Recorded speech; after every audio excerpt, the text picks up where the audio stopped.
Would you guys agree? That emptiness, it don't matter how much money you make, there's this type of void, like a hole inside of your heart. That's the best way to describe it, right? And so I started to recognize something like, man, I'm sitting here, I got everything that I need. I came out the PJs. I thought that if I come out the projects and I made some money, I'll be happy. That didn't work.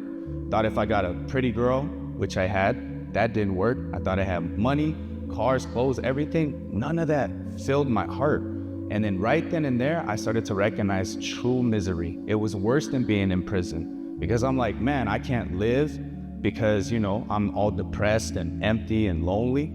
And I also can't die because we got to keep moving. So I couldn't live, I couldn't die. I felt like I was just existing. Anybody ever felt that before? We all feel like that, right? Just existing. What's the purpose of life, right?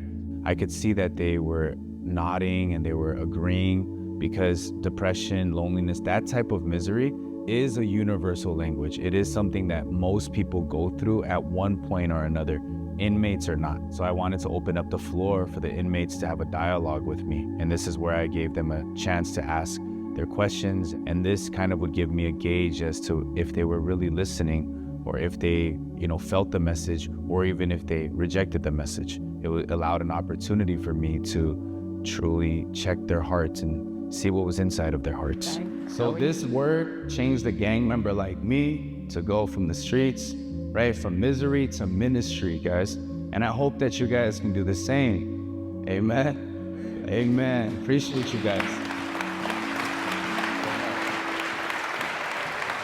So we got a time for Q&A. Can we get the second? Yeah, if you want to chew it up.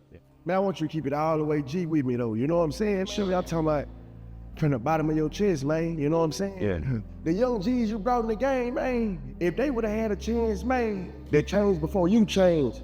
How you really would have felt, man, from the bottom of your heart, my nigga? If I was, like, you're talking about if they came up to me right now and told me this? No. I'm talking about back when you was still thugging. Oh, yeah. I would feel some type of way. Right. I'm gonna keep it real. I would feel some type of way. I'd be like, yo, what you talking about? You know what I mean? Because back then it was all for the gang. I was representing something bigger than myself, which was, you know, my gang. But if nowadays when they tell me, and thankfully they don't, they actually look up to me because they see the peace inside of me. Righteous. Right, exactly. So, you know, it's the same thing. Being in the gang is the same thing as being Christian, bro, because you're representing something bigger than yourself. You get what I'm saying? I'm representing Jesus now. I used to go hard for my neighborhood for sure, but now it's all about God. So we're in the best position.